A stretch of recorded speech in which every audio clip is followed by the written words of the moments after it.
Hello Internet, and welcome to my live reaction for Yona of the Dawn, chapter 208.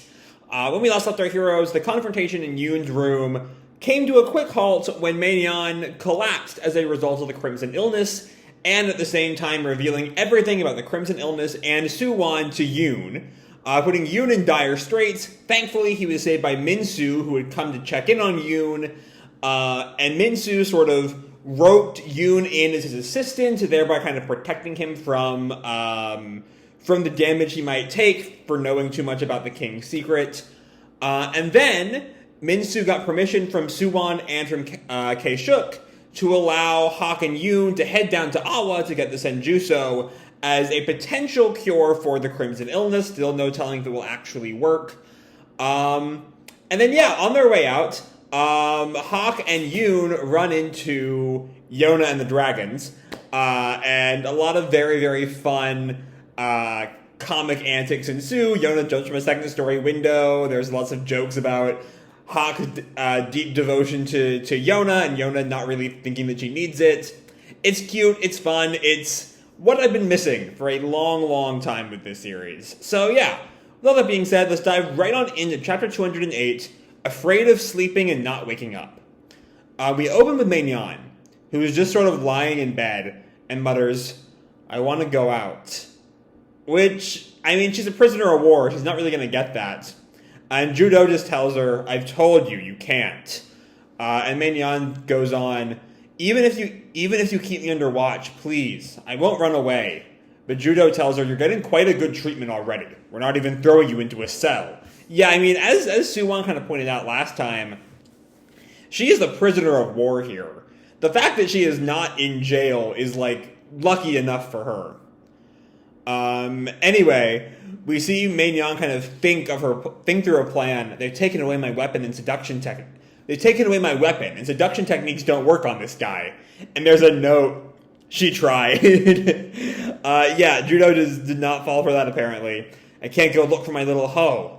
I mean, if she only wants to go out to find Ho, once Yoon told, Shina and Kija what's going on, they could just come by and bring Ho. But anyway, we hear someone outside opening the door. "Please excuse us for a second." And yep, it's the Yona gang with Ho in tow. And Judo notes, "Princess Yona." And Yona tells him, "Don't worry, I'll be gone quickly." And Mei-Nyan sits up, shocked. "Princess Yona?" And then Ho just jumps off of Shina's shoulder, calling, "Ho!" And Mei-Nyan is kind of shocked. "Eh? My little Ho?" But no, it's Ao. "No, it isn't." But then she sees Ho behind Ao, shocking her. "My little Ho, the number of cuties increased. Eh? You have a friend?" Actually, and we see Shina kind of counter, Ao is a cutie. But we see. Okay, so I think the kind of I have to question is, when we were first introduced to Mei-Nyan, back around 203 or so, and 204, we had all these scenes of Ho on top of Mei-Nyan and Ao on top of Yona fighting. Did Mei-Nyan not notice Ao at the time? I mean, maybe not. She never really reacted to her. But anyway, we see Mei-Nyan kind of holding Ho. "My little Ho, I'm so relieved. It looks fine." And then, I think this is Yona who says, "It was lost, and Ao brought it to us. Good that we were able to see you. Yoon, too, was glad to find this kid." And Mei-Nyan kind of takes stock on what it means that Yona is the one who came to her. "Princess Yona was keeping my little Ho safe?" Which, again, all of these things are kind of shaking Mei-Nyan's sort of stance on Yona. I can definitely see her changing sides very soon. Anyway, Yona turns to leave. "Well then, Ao, we're going back." And we see Ao clutch to the back of her dress, but Mei-Nyan calls, "Wait, let me touch that one." And we see the arrow pointing to Ao. "Eh? You mean Ao?" "Yeah, that one."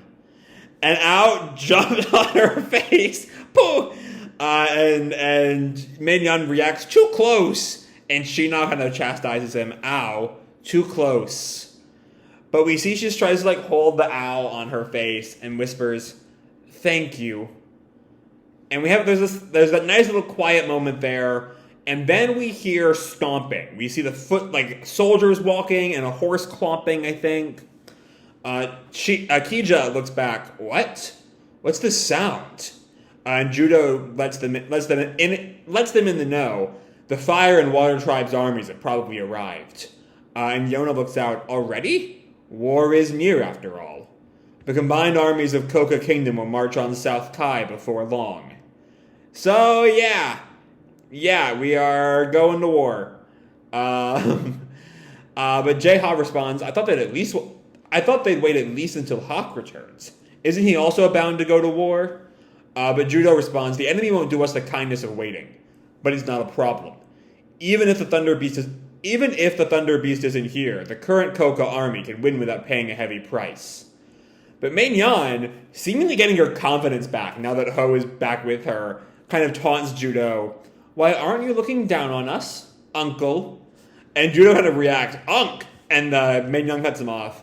South Kai's military force is twice Kouka's, and if push comes to shove, it can request reinforcements from North Kai. His Highness Chagol has amassed considerable power over the years. That man will do whatever it takes to win. However much Kouka Kingdom's condition has improved of late, an army led by Soo-Won, afflicted as he is with the Crimson Illness, has no future.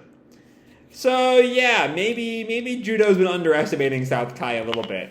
I'm not quite sure. We'll have to sort of see once the war really breaks out.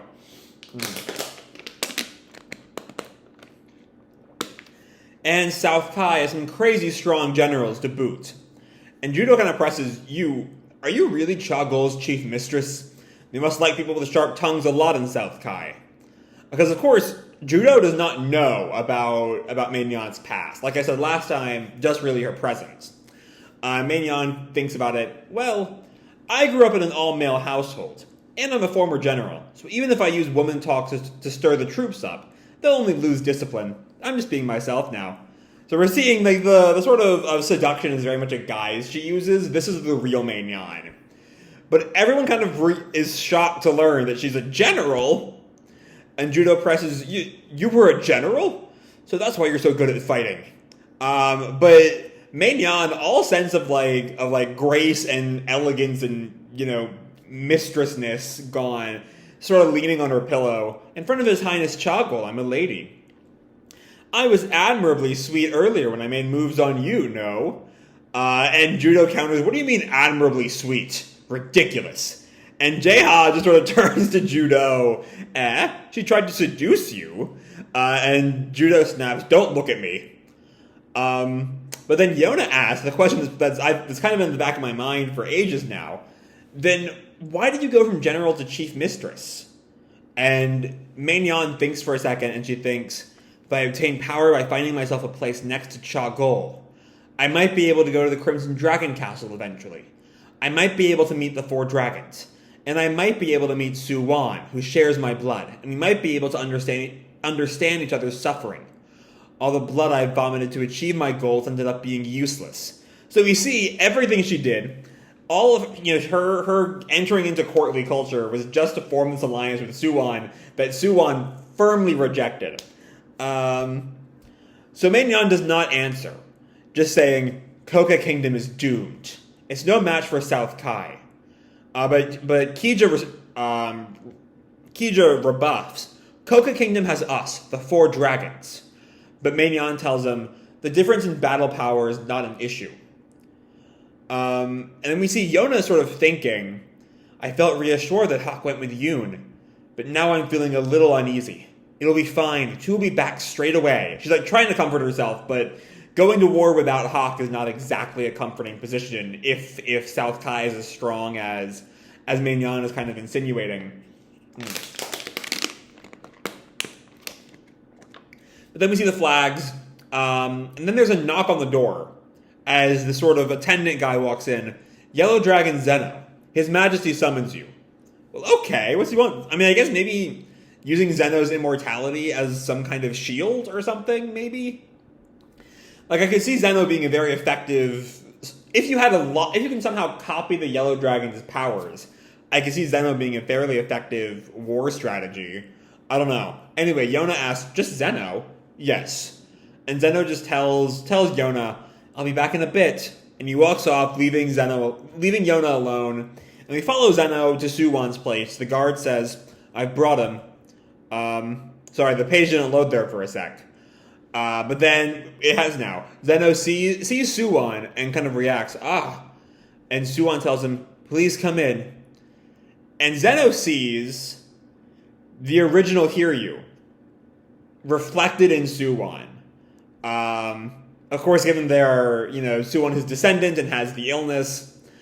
But anyway, Zeno sort of stares in shock, and Soo-Won tells him, "Thank you for your trouble." But Zeno just tells him, "If you need to rest, you should rest properly, Sorry, for some reason all these pages are requiring a reload. Anyway, but Soo-Won kind of shakes that off. "No, I'm a little pressed for time. Please take a seat." And Zeno just sort of, almost kind of mockingly asks, "What's your business with me?" And Soo-Won stutters for a bit before saying, "Since I'm busy, I'll go straight to the point. Are you interested in the throne, Mr. Zeno?" Okay, that's not where I was expecting any of this. The question that question brings up is he asking that because he, acknowledging his time is short, is considering giving the throne to Zeno as, maybe the closest advisor of the original... No, but Soo-Won wouldn't give a damn about being the closest advisor of the original Crimson Dragon King. He fucking hates Hiryu. Maybe... So, I think it's more likely he's a little worried that, Zeno might do something that Soo-Won very much doesn't want him to do. I don't know. Let's just keep going. And Zeno just responds, "I'm not. And in the government, I'm not." And Soo-Won he's sort of exhausted as he says this. I figured as much. And there's this awkward moment as Zeno just stares at Soo-Won, who's staring down at his scroll, not really looking up. And Zeno asks, "What kind of talk is this? I thought asking was worth a try. What would you have done if I said I was interested? We have to hurry up to give you a king's education." Okay, so Soo-Won was willing to give Zeno the throne. Okay. But why? Why would he... I don't know why Zeno. If he had to give it to someone, I could see maybe based on his alliance with Yona, possibly. It'd be easy to... I mean, he wouldn't have support with his own advisors. And also, the people who didn't really care for Il might not like her. So maybe Yona would be a bad choice for him. I don't know. I'm just shocked as to why Zeno, of all people. But anyway, Zeno sort of sits down. "That's how I look to your eyes?" And Soo-Won responds, "Well, I thought you were suitable, and I wouldn't know before I tried." And Zeno presses, "You have no prospective successors?" "I do. Military and civilian officials of the Sky Tribe have been educated for this since a young age. But, excellent as they are, they lack a decisive factor. Someone not bound to the tribe, with a wider field of vision. Someone who can retain a strong vitality and determination. I have no one like that. And as I thought that, someone with an exceptional gift of not dying even if you kill him showed up." So he's more... Maybe because to Soo-Won, on some level, Zeno is the anti-Soo-Won. If Zeno and Soo-Won have the same ideals, which they really don't, but if they did, Zeno is almost the opposite of Soo-Won. Soo-Won can't fulfill his goals because he is dying, and he's been dying his entire life. Zeno, if he had the same goals as Soo-Won, could fulfill those goals because, he's never going to die. I don't know. Maybe that's it. Anyway, Soo-Won goes on. "With your vast historical knowledge, you won't be swayed by prejudice." But Zeno counters, "Nothing good will come from sending a guy who doesn't die on the throne." But Soo-Won responds, "If your mind hasn't broken down after living 2,000 years, you'll be fine." But Zeno doesn't quite agree with that. It has broken. Many times. And Soo-Won again rebuffs, "At such times, those around you would surely do something about it." Scary. But then Soo-Won just sort of admits defeat, but it can't be helped if you have no intention of doing it. End of the story. But then, Zeno mutters the same question I brought up earlier. "What about the lass? is the last among your candidates. And Soo-Won just looks away. I haven't thought about her. So that has to come up eventually, right? Like, why not? The way that this question is framed, the way this whole scene is framed, there has to be some reason he hasn't even considered Yona. If he's considering Yona's allies, the fact that, like, she was opposed to him in the beginning can't really be a part of it, because Zeno was just as opposed to him as Yona was. I don't know. I imagine we'll get to know more. Anyway, Soo-Won goes on, I remembered one more thing to talk with you about. You knew my mother, right? Okay, did we know that? I'm not sure if we knew that or not. But Zeno responds, we didn't really know each other. I just came to take a look at the descendants of the Crimson Dragon King from time to time. And Soo-Won asks, was there anyone among the descendants who recovered from the Crimson illness? And Zeno tells him the answer he probably really does not want to hear. There wasn't. I feel sorry for the lad and big bro, but not even the Senjutsu can cure it. And we see a little bit of pro-killing Soo-Won from our scanlator, who has never known an opportunity to be unbiased. I'm very glad I think this is the second to last chapter with Evil Twin. I'm hoping Project Vinland, who does the story now, is less openly biased against Soo-Won. But anyway, Soo-Won asks, why didn't you tell them that? Even if I had, that wouldn't have stopped the lad or your personal physician from trying. Your illness resembles the fate of the dragons, myself excepted. It condemns you to a short life. And Soo-Won asks, so the white dragon and the others will also live short lives? And Zeno goes on to explain the kind of basics of dragon lore we kind of had for years. It's a tit for tat, an exchange for having the blood and power that transcend humans. Irrespective of the next dragon being born or not, the price of the exchange will be exacted. But Soo-Won counters, I'm just a human. That's right. But the Crimson Dragon became a man in defiance of the heavens. And so all of that gives him the same curse that the dragons have without their incredible power. And Soo-Won thinks, in Mother's memoir, kept by His Majesty Il, it's said that according to Grandfather, the short lifespan of our family was the way for the dragon gods to summon the Crimson Dragon King back to heaven. If that's true, it's beyond annoying. I can't die yet.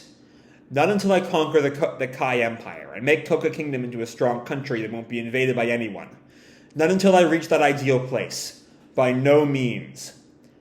So, I've always been a bit of a Soo-Won sympathizer, even if his particular brand of warmongering is almost not quite a fair way to put it, of being incredibly pro-war, just in general, never really rubs me the right way. Given, everything he's experienced, it's deeply understandable. Not just, his father being killed by Il, but also he grew up in an era defined by the follies of Il's reign, with Il's obsession with peace left Kouka weaker and weaker and weaker, and the people sort of taken advantage of by evil governors. He sees that it makes sense to me that he would see the counter to the problems of Il would be to be the anti-Il, sort of make Kouka so strong that that no one can really fight back against it. At that point, Kouka will finally be safe. And of course, he wants to actually make it to that point before he dies. Because, if he gives it to Yona, going back to the question of why not Yona, I can't really see Yona doing that. Like, I don't think anyone really could. So giving it to Yona would sort of, if he dies first, would ruin his whole plans. Maybe he thinks that possibly Zeno would be different, maybe? I don't know. It's still a stretch that he would offer the throne to Zeno, I think. Anyway, Zeno asks, feeling drowsy? And Soo-Won tells him, I drank the drug earlier. The truth is that I don't have time to be sleeping around. But the pain is a nuisance. But Zeno just tells him, sleep deprivation will shorten your life. And Soo-Won, as he kind of starts to pass out, just mutters, I don't have enough time. But he hits the ground, or hits the desk, passed out. Zeno watches him. And Zeno just tells his sleeping body, even if I have eternity in my hands, things just don't go my way. Still, one day, my journey too will end. And at that time, even if it goes against the gods, my wish will be granted. Okay. Alright. Okay. So, let's talk about that final bit there. Even if it goes against the gods, my wish will be granted. I honestly don't have any idea what his wish is, or how he will die. Like, he seems to imply... Like, the fact that he has that definitive idea of like, the fact that he has an idea of what will happen when he dies implies that it's not just some sort of, oh, even I will die one day, something will happen and I'll eventually run out of life, that's just how it goes. He seems to have an idea of, I will die at some point and something will happen. And I have no idea what. His wish will be granted. I don't know. I really just don't know what that's going to be about. Though I imagine it's a sign we should be keeping our eyes on Zeno very much going forward. So we'll see about that moving on. But yeah, let's talk this chapter. It really is very easily, like, it's a two-scene chapter, very distinct scenes. We get, filling in the rest of Kouka in on Mei-Nyan's past. Even if Soo-Won and K-Shook haven't heard it, they'll find out as soon as Judo tells them. And so we now basically, like, we don't have all of the details of Mei-Nyan's life, but it feels like we have the most prescient ones. She was a general. She sort of, saw mistresshood as sort of the best way to make it to Kouka, to form an alliance with Soo-Won, and then that didn't work. But she's aware that, like, Kouka, in her opinion, cannot win. And again, a part of me still suspects that she's going to change sides at some point. With the more she comes to bond with Yoon and Yona, the more I think she might end up joining Kai. Though I'm very curious to see how all of that will play out. But then we have the Zeno Soo-Won scene, which I'm still sort of piecing through. Because, like, I get the gist of it. Soo-Won wants a successor, obviously, who he can trust to sort of lead the kingdom. And I get the concept of why he'd want someone like someone with Zeno's particular skills. But Zeno isn't really an ally to him. Zeno is not the one to sort of strength through, or to assure stability through strength. He's an ally of Yona. That's not really who he is. So I don't know, like, if he were to, I know Soo-Won doesn't want to die until he has completed his mission, but if he did, Zeno is not really who he should be picking to continue that plan, because Zeno is not going to be the warmonger that he kind of needs to assure Kouka's military strength. But it does make sense why he would never go for Yona, because Yona especially would never go for that. I don't know. Anyway, we also have a bit of negativity in Hak and Yoon's plans, as Zeno tells them the Senjutsu will just not work. They're like, nothing can cure the illness. But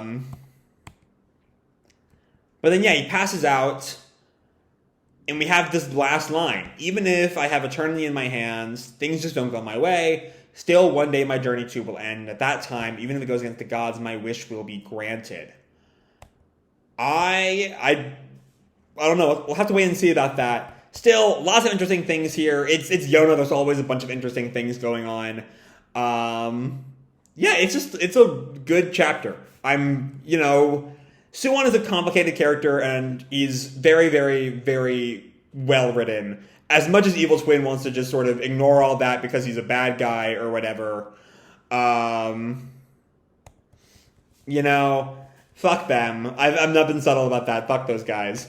And yeah, I don't know. It's just a good chapter. I'm excited to see how all this plays out, with the war on the horizon, with Soo-Won desperately searching for some kind of successor to hold on to the strength he wants for Kai, or not for Kai, for Kouka. And yeah, Mei-Nyan is getting closer and closer to kind of joining the gang. But for now, we'll have to sort of wait and see how all this plays out. So I'm going to leave this video off here. Hope you all enjoyed the chapter and the video itself. If you did, feel free to drop me a like or subscribe. You know, do whatever makes you happy, you know? And remember, your life is your own, okay? Bye!